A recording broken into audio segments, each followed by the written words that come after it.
안녕하세요. 돈의 흐름을 따라가는 머니라디오입니다.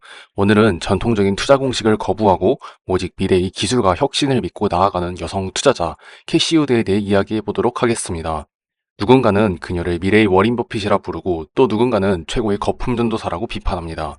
하지만 한 가지는 분명합니다. 그녀는 한동안 전 세계에서 가장 많은 주목을 받은 스타 펀드 매니저였습니다.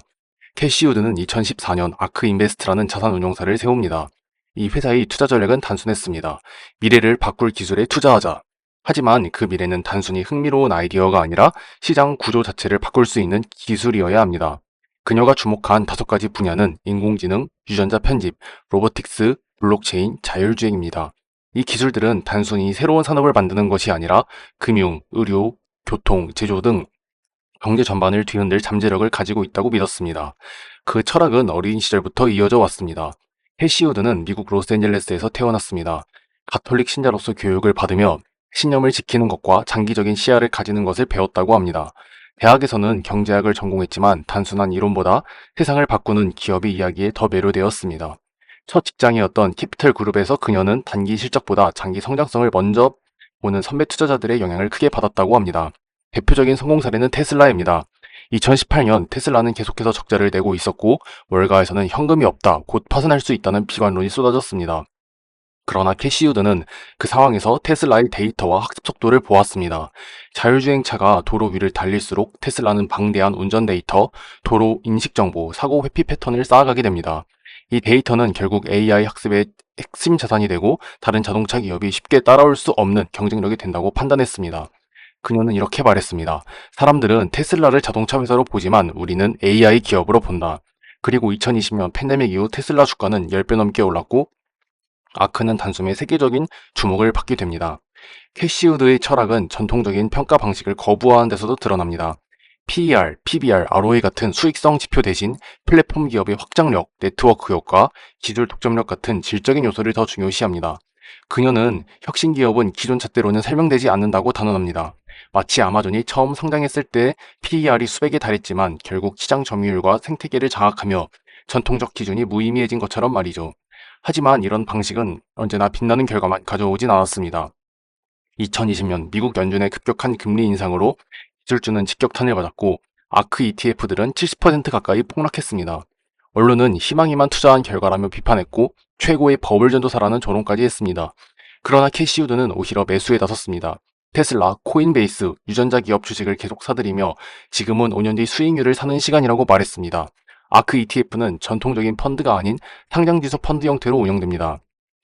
ARKK는 혁신기술 전반에, ARKG는 유전자 치료와 바이오, ARKF는 핀테크와 블록체인, ARKQ는 자율주행과 로보틱스, ARKX는 우주산업에 투자합니다.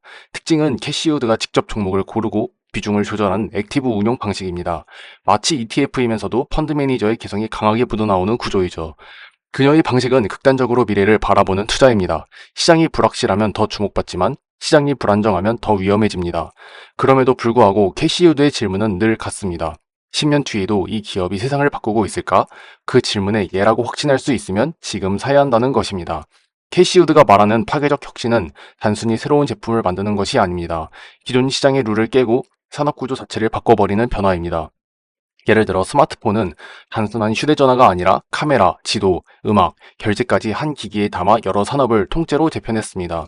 이런 변화를 이끄는 기업에 투자해야 장기적으로 큰 수익을 낼 수 있다는 것이 그녀의 확신입니다. 그렇다면 왜 이런 기업들은 초기에 위험해 보인다는 평가를 받을까요? 첫째, 아직 수익이 없거나 적자이기 때문이며 둘째로는 시장이 너무 작아 보일 수 있기 때문입니다.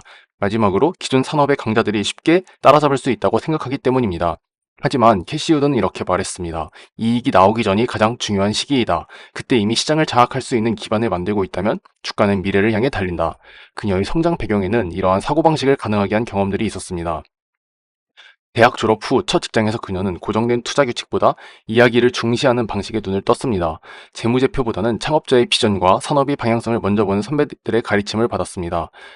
또한 2008년 금융위기 당시 대부분의 투자자들이 방어 종목으로 몰릴 때 그녀는 반대로 클라우드, 스트리밍, 모바일 결제 같은 기술을 담은 포트폴리오를 준비했습니다. 위기가 끝난 뒤 이 분야들은 폭발적으로 성장했고 그녀의 확신은 더욱 굳혔습니다. 아크의 투자 방식은 매우 공개적입니다. 매일 어떤 종목을 매수하고 매도했는지 홈페이지에 올리고 투자 리서치 자료도 무료로 공유합니다. 이런 투명성은 개인 투자자들에게 큰 인기를 끌었지만 동시에 비판의 대상이 되기도 했습니다. 왜냐하면 그녀의 매매 내역이 공개되면 시장이 그 정보를 이용해 단기적으로 가격에 영향을 줄 수 있기 때문입니다. 그럼에도 그녀는 우리는 장기 투자자다. 하루의 가격 변동에 흔들리지 않는다는 입장을 고수했습니다.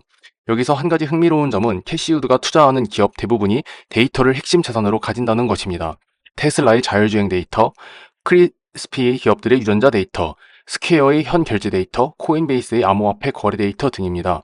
그녀는 데이터가 많을수록 인공지능 학습 속도가 빨라지고 이것이 시간이 갈수록 격차를 벌리는 네트워크 효과를 만든다고 봅니다. 물론 이 전략은 변동성이 큽니다. 2020년 아크 ETF의 수익률은 100%가 넘었지만 2022년에는 마이너스 70%를 기록했습니다. 이처럼 수익과 손실의 폭이 극단적이기 때문에 그녀를 따라하는 투자자들도 반드시 위험 감수를 전제로 해야 합니다. 그녀 스스로도 우리는 롤러코스터를 탄다. 하지만 그 끝에는 정상에서 보는 풍경이 있다고 표현합니다. 해시우드의 투자 철학을 이해하려면 단순히 종목 리스트를 보는 것보다 미래를 어떻게 예측하는가를 살펴봐야 합니다. 그녀는 기술 발전 속도를 기하급수적으로 가정합니다. 예를 들어 DNA 시퀀싱 비용이 10년 대비 99% 이상 떨어진 것처럼 AI 연산 속도나 배터리 성능 향상도 비슷한 패턴을 따른다고 믿습니다. 이러한 가정 위에서 현재는 과대평가된 것처럼 보이는 기업도 10년 뒤에는 저평가였다고 평가받을 수 있다고 주장합니다. 당신은 10년 뒤에도 이 기업이 세상을 바꾸고 있다고 믿을 수 있습니까? 이 질문에 예라고 답할 수 있다면 지금의 가격은 중요하지 않다는 것이 그녀의 생각입니다. 이 철학은 단기적인 성과보다 기술이 만드는 구조적 변화를 포착하는 데 집중합니다. 마지막으로 그녀가 자주 하는 말을 전하고 싶습니다. 미래는 지금보다 훨씬 빠르게 온다. 기술은 가속하며 그 미래에 올라탈 준비가 되어 있는가? 이 문장은 단순한 멘트가 아니라 그녀의 인생 전체를 요약하는 핵심 문장입니다. 지금까지 머니라디오였습니다. 감사합니다.